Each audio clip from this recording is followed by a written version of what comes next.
Hey everybody, thanks for joining me today for another fun chat with a fellow professional. I am Lana. I'm a career coach with Two Steps Forward Consulting, and I am a career strategist sometimes, and sometimes a coach, and sometimes both, depending on how tough the case is and on the problem that we're trying to solve. And so what I know has its limits. I'm very curious, and I want to know everything that has to do with personal development, not just professional development. And so I'm having these conversations with fellow professionals, with fellow service providers about topics such as soft skills and mentorship and professional image, branding, burnout, all kinds of topics that really are important. So today we have Josh with us, and he is a professional photographer, and we're going to talk at some length today about professional headshots and professional image. So I will let Josh introduce himself now. Hi everyone, my name is Joshua Wilkin-Perkin, and I'm the owner and lead photographer for JWP Photography. I work here in Toronto, Ontario, and what I try to deliver with my clients is the best image possible, the essence of them, and my business caters to quite a lot of different genres. I do wedding and engagement photography, but what we're talking about today is headshots. Awesome. So I know Josh, I've known Josh for some time. I know him as a photographer in that very capacity because he took my very first series of headshots when I started my coaching business. And if you've seen those photos before, it's the ones where I'm wearing a dark blue cocktail dress and I'm standing surrounded, you know, there's a path behind me and there's some leaves. And I really, really love those photos. And I know I'm due for something slightly different already, but because of the lockdown, we weren't able to meet up again to have another session. So you have an example of his work right there on my profile. So just take a look at my profile picture on LinkedIn and you'll get the idea of what Josh can do. But back to headshots. So the reason I want to talk about headshots is because no matter how much we try to resist this idea that first impressions are extremely, extremely important and that you should defer your judgment until you get to know somebody later and all that stuff, but this is just not how your brain works. Your brain will make a snap decision based on what you see. And this may mean a new job, this may mean a new collaboration, a new business relationship, who knows what that might mean, but first impressions do absolutely matter. And so there are images of you out there. This is a digital world at this point. There's images of you out there, and the quality of those images obviously matters. So my first question for Josh is, what type of professional, which professionals will benefit from a professional image as opposed to just a very, very nice iPhone 12 selfie? And, you know, what are the benefits of having your headshot done by a professional photographer? Well, that's a great question. So I would say the main thing is pretty much regardless of profession, I always recommend that everyone have a professional headshot. What's important there is just that you are selling yourself. The effort that you put into a headshot, professional photo, branding, anything like that, depends whatever your profession is, but that image is representing you. And though it may not make or break your employment for a new job if you're interviewing, it's one of those small factors that really adds up when someone's deciding if you're the right candidate. Nowadays, it's very easy to find people. There's so many different sites for people to apply to jobs and for companies to find new hires. So it's these incremental small adjustments that I think make the difference between you getting the job and not getting the job. And one of the big things that matters is your image. I think if we're talking about the most important job to have a professional image, I would say it's someone who's running their own business and possibly someone who's the face of their business. There are a lot of businesses out there where there is one person who appears as the sole owner, proprietor, or the person who's running it. They're just the face of the business. And in that case, especially, it's very important to have a professional image. It's just a must at that point, absolutely. But can you make a case for someone who doesn't feel like they really need to? Yeah, absolutely. So let's say that you just graduated from university or even from high school and you're looking for your first job. I think it's really important to first get online. You know, create a LinkedIn account. You might not have social media accounts. I don't I don't know if you consider LinkedIn to be as social of a social media, but that one is, it's very important because as I've heard from many jobs that I've worked at, you know, they just tell me straight up, they're like, hey, yeah, we Googled you. And that's just pretty much standard nowadays. People will Google your name when they're looking through the new hires list. And if you have a professional image, that is immediately 1 point in your favor. I think Absolutely. in this kind of case, that person is already standing out from the crowd because they're taking their professional development seriously. They're saying that they want to be respected within whatever field they're going into, and they want to stand out. That professional image will make them stand out miles more than someone who took a selfie or even had someone else take a photo, you know, on their cell phone of them. I think that's a great answer, and it has, me liking this answer has a lot to do with what I do professionally for people as well.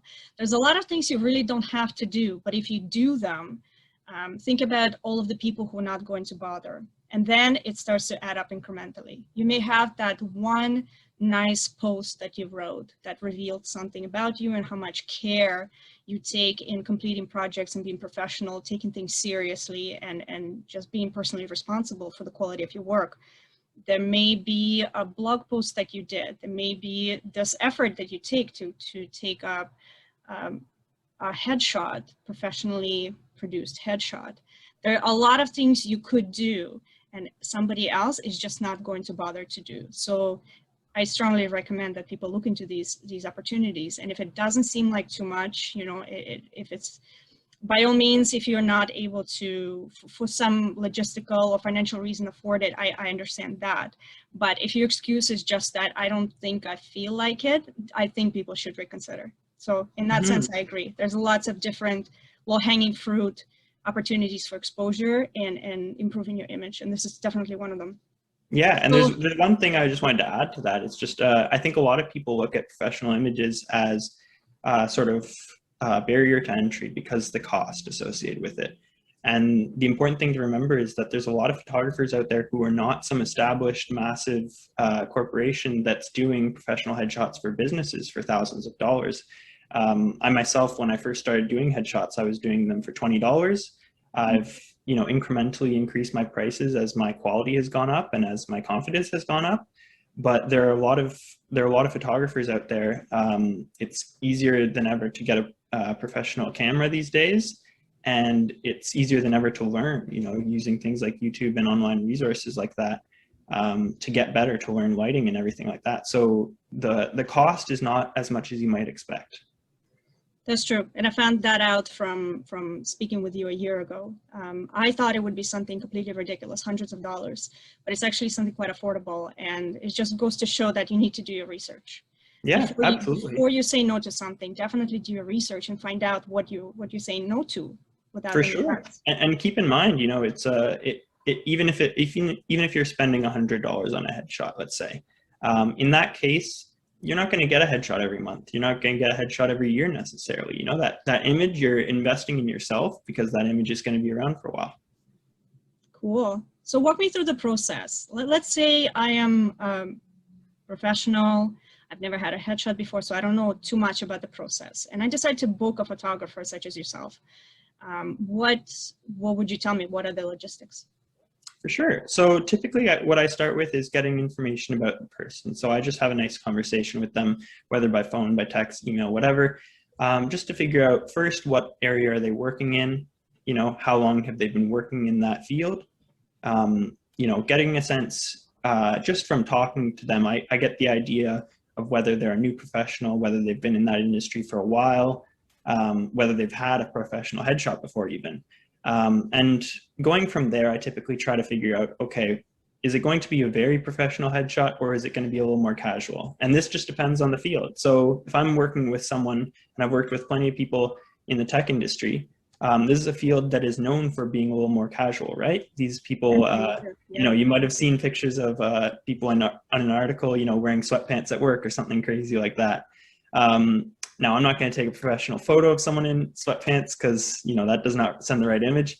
But, you know, this kind of photo might require a nice t-shirt, for instance. And this is quite stark contrast to someone who's maybe working in the business field. You know, someone who's working as an executive who needs to be taken seriously, and they can't have a professional photo wearing just a t-shirt. So figuring out the field that the person's working in, that helps me establish what wardrobe. And I typically recommend that they bring at least a couple options, because some people might love this one shirt that they have, but then they take photos in it and they realize, oh, it actually looks really bad on camera. Or, you know, they didn't iron it that day, so it's wrinkly, but it's a good thing we have a backup. So it's always good to do that. And one of the most important things I find is also the location. So are we showing the location like we did in Lana's photo? And in that case, it's more outdoor, and that sends a certain message. You know, it's vibrant, it's kind of a personality piece. It's saying, you know, I like to be outdoors, but also it's a little more outgoing. Whereas someone who's a bit more of a business professional, who's a bit more serious, I'm going to suggest that they use a solid colored backdrop. So in my case, I have a few options that I can bring to the table. And in that case, they can choose between the different colors, and we figure out, you know, how are we going to pose you in front of these backgrounds? That's the next part.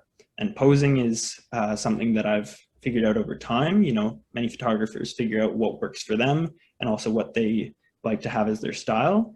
But I like to talk to my clients about that. You know, if they want to be taken a lot more seriously, then I'm going to maybe pull back the smile a little bit. Sometimes it might just be a completely serious face, no smile at all.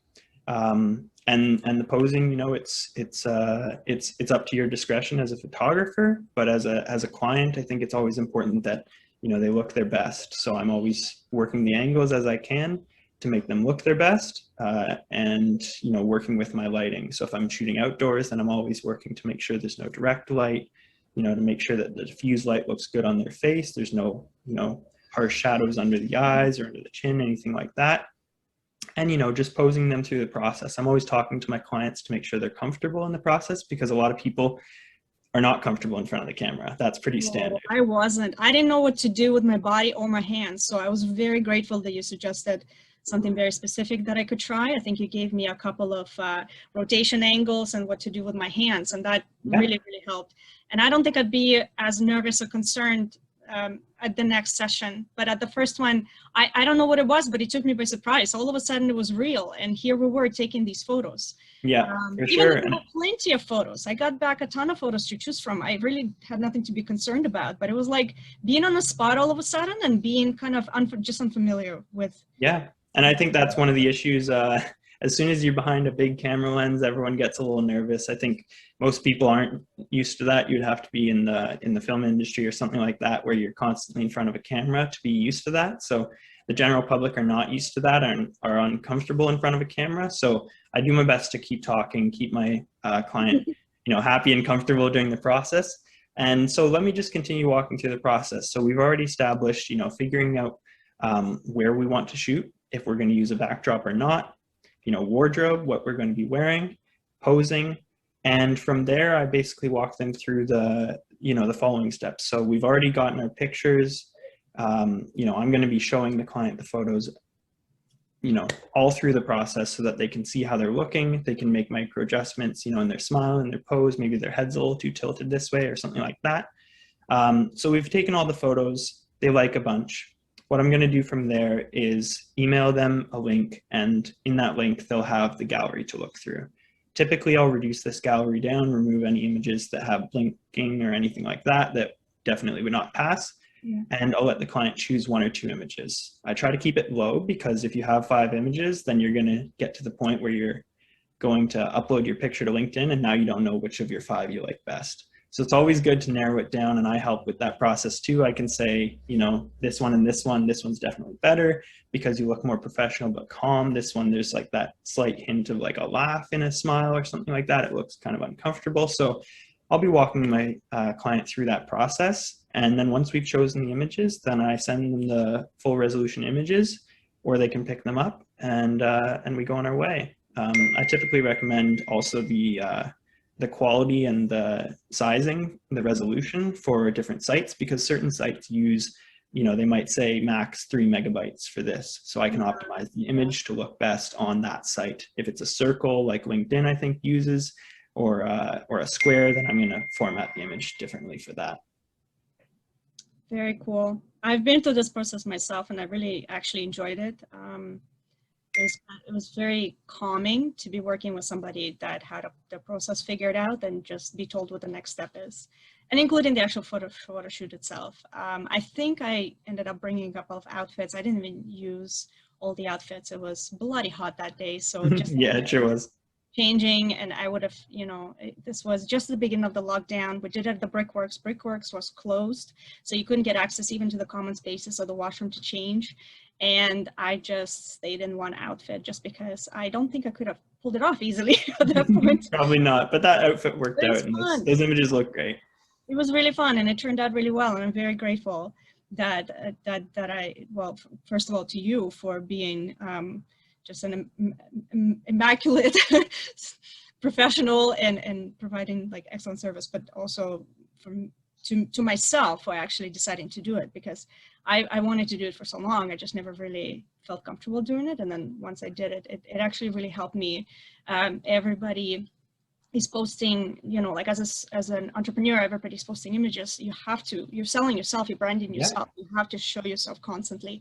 And at first I didn't have any images until I kind of discovered that all it takes is a selfie. But there were still situations where you could only get away with a professional image. You couldn't really do like a fun little selfie. That's more like social media everyday thing. Which kind of brings me to like the very last question I wanted to ask. Would you have a different approach when working with an entrepreneur? Somebody whose brand is themselves? I know you already said that they're in front of the camera, so they do need to have images. How do you bring out their personality that they're probably selling themselves versus a professional who may or may not be revealing that personality? They may or may not want to be very much outgoing in themselves when they feel like this has to be a professional image. Yeah, that's a very good question. I think what's really important is that first conversation that I have with people. So figuring out what industry do you work in and how serious is it? So like I said, for the tech example, this person is going to be a little more casual in their approach. And so I can approach that in the photo shoot. They can be smiling, and that smile can be a little bigger. You'd be surprised how small the micro adjustments can be between a smile that looks like you're laughing versus a smile that's kind of calm and serious. Yeah, and yeah, exactly. So you can be a little more fun in that case.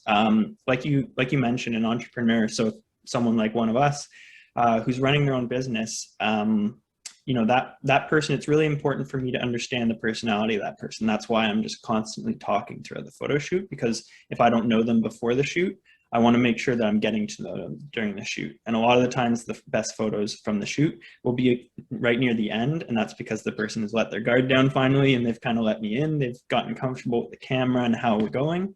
And they've just gotten a little more relaxed. It's like you said, it was kind of uncomfortable for you to make the first step to pursue the photo shoot. And that's the case for most people, because most people aren't, they're not ready to be in front of the camera and to just try to look their best in front of the camera, knowing that this image is going to be, the face of their brand or the face of their company, or just all over the internet, like LinkedIn and Facebook and everything.